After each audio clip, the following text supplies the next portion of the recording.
অবশ্যই অবশ্যই এটা পারি, ধন্যবাদ। কেন পারবো না?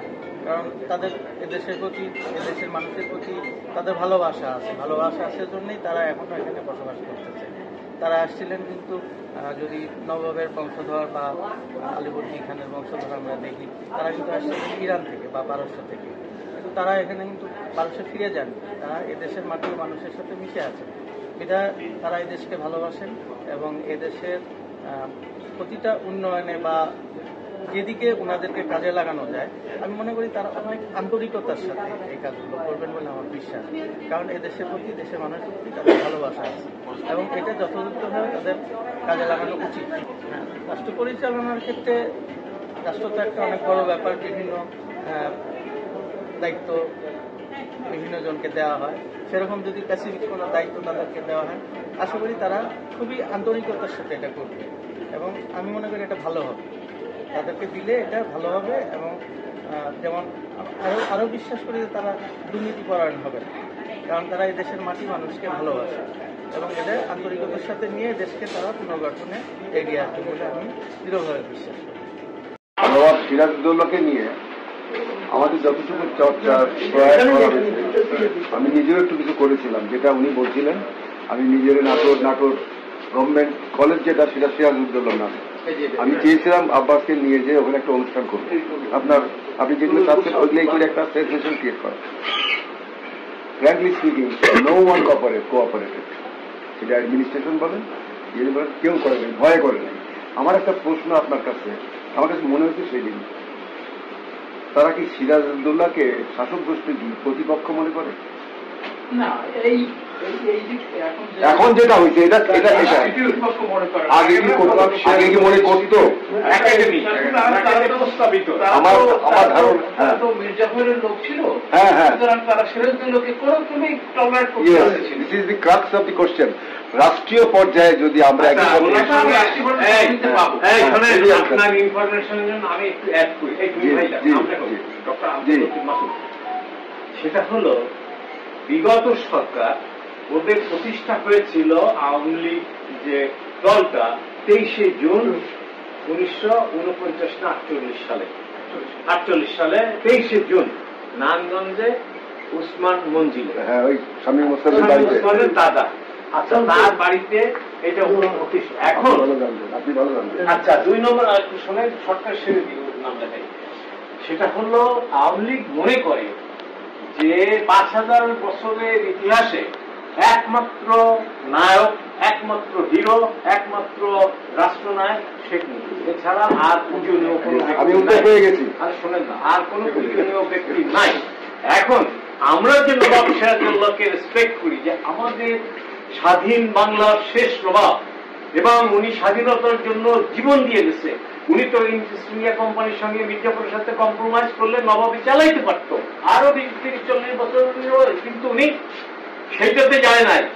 উনি গেছে যে আমার এই বাংলা, বিহার, উড়িষ্যার স্বাধীনতাকে আমি রক্ষা করব এবং ষড়যন্ত্রকে আমি মোকাবেলা করব, প্রয়োজনে আমি যুদ্ধ করব, আমি জীবন দিব। উনি তাই করেছে এবং উনি জীবন বিসর্জন দিয়ে ইতিহাস সৃষ্টি করেছে এবং উনি আমাদের স্বাধীনতার প্রথম নায়ক, স্বাধীনতার বিপ্লবী নায়ক, প্রথম মুক্তিযোদ্ধা স্বাধীনতার জন্য, সেটা হলো নবাব সিরাজউদ্দৌলা।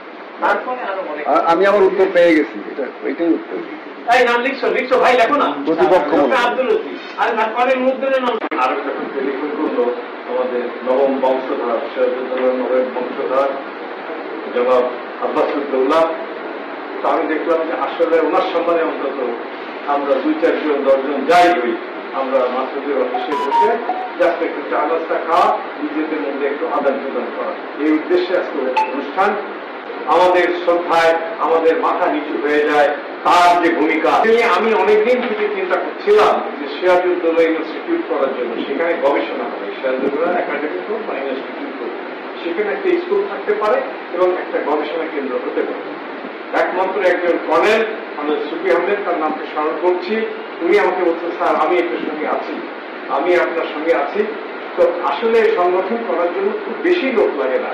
ওই যে হিটলার 3 জন লোককে নিয়ে তার নাৎসি বাহিনী তৈরি করেছিল এবং সে স্বপ্ন দেখেছিল সারা বিশ্ব জয় করার জন্য। হয়তো পারেনি, কিন্তু তার স্বপ্ন তো ছিল। আমরা স্বপ্ন দেখি, নিশ্চয়ই আমাদের স্বপ্ন একদিন বাস্তবায়িত হবে। আর আমরা সবসময় আমাদের এই যে নবম বংশধর আব্বাস সাইদুল্লাহ, তাকে আমরা সম্মান জানাই, তাকে আমরা সমাজে প্রতিষ্ঠিত করতে চাই, এবং তাকে প্রতিষ্ঠিত করলে নবাব সিরাজউদ্দৌলা বেঁচে থাকবে। স্বয়ং নবাব সিরাজউদ্দৌলাকে আমরা জীবিত রাখার জন্য আজকে আমরা এই নবাব আব্বাস উদ্দৌলাকে আমরা প্রতিষ্ঠিত করতে চাই। আমরা সব জায়গায় কথা বলি যে তাকে একটা সুযোগ দেওয়া হোক, কোথাও তাকে একটা ভূমিকা রাখার সুযোগ দেওয়া হোক, দেশের সেবা করার সুযোগ দেওয়া হোক, এবং তাতে করে আমরা তার বংশকে, নবাব সিরাজউদ্দৌলার বংশ একমাত্র প্রতিনিধি আমাদের মাঝে আছে নবাব বংশধর, তা আমরা তার প্রতি সম্মান প্রকাশ করছি, তার প্রতি কৃতজ্ঞতা প্রকাশ করছি যে উনি আসেন, প্রতিবারই আসেন এবং আমাদের এই অনুষ্ঠানকে অলঙ্কৃত করেন। এবং আমরা দাবি জানাই সরকারের কাছে যে সিরাজউদ্দৌলার জন্য কিছু করার জন্য।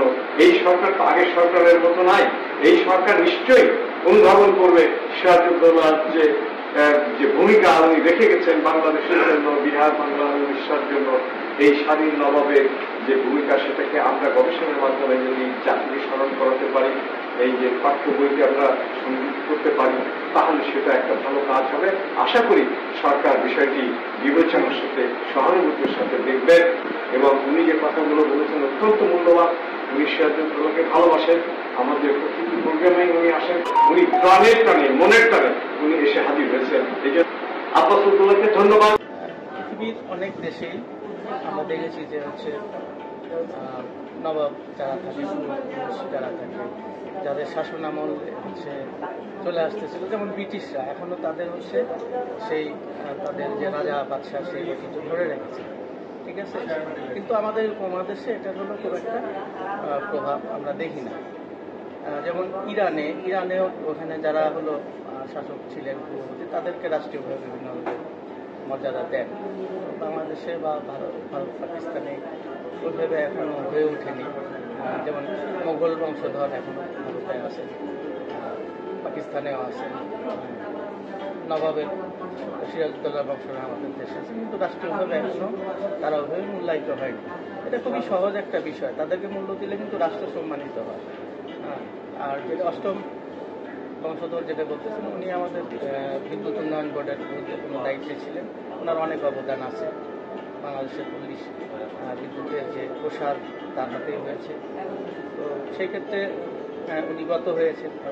আমি যতটুকু জেনেছি যে আরও ভালো চিকিৎসা হওয়া উচিত ছিল, সেটা হয়তো যথাযথভাবে হয়নি, রাষ্ট্র সে দায়িত্ব নিতে পারতেন।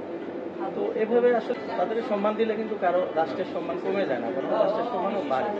তো সেক্ষেত্রে অবশ্যই আমি পরবর্তীতে, এখন যেহেতু একটা পরিস্থিতি চলতেছে, পরবর্তী যারা সরকারে আসবে, আমার অনুরোধ থাকবে তারা সেটা বিষয়টা দেখেন এবং তাদেরকে রাষ্ট্রীয়ভাবে একটা সম্মান দেন, এটা একটা প্রত্যাশা থাকবে আর কি।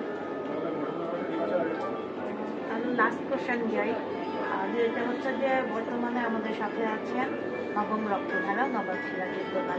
অষ্টম রক্তধারা পর্যন্ত আমাদের দেশ বা আমরা কিছু করতে পারি না, তো বর্তমান যে রক্তধারাটা আমরা পাচ্ছি সে থেকে শেষ মুহূর্ত পর্যন্ত মানে নবাব সিরাজউদ্দৌলা বা তার পরিবারের বেঁচে থাকা, তাদেরকে স্মৃতি ধরে রাখা, প্রজন্মের পর প্রজন্ম যেন ভুলে না যায়, সেজন্য আসলে আমরা কি করতে পারি বা দেশ কি করতে পারে, সরকার। ধন্যবাদ। অবশ্যই সরকার অনেক কিছু করতে পারে, আর এদেশের জন্য যারা প্রাণ দিয়ে গেছেন তাদের জন্য রাষ্ট্রের এতটুকু করার কোনো বিষয় না, এই সামর্থ্য আমাদের আছে এবং সরকার চাইলে এটা করতে পারে। এটা আমি খুব দৃঢ়ভাবে বিশ্বাস করি, সরকার চাইলেই এটা করতে পারবে এবং করা উচিত।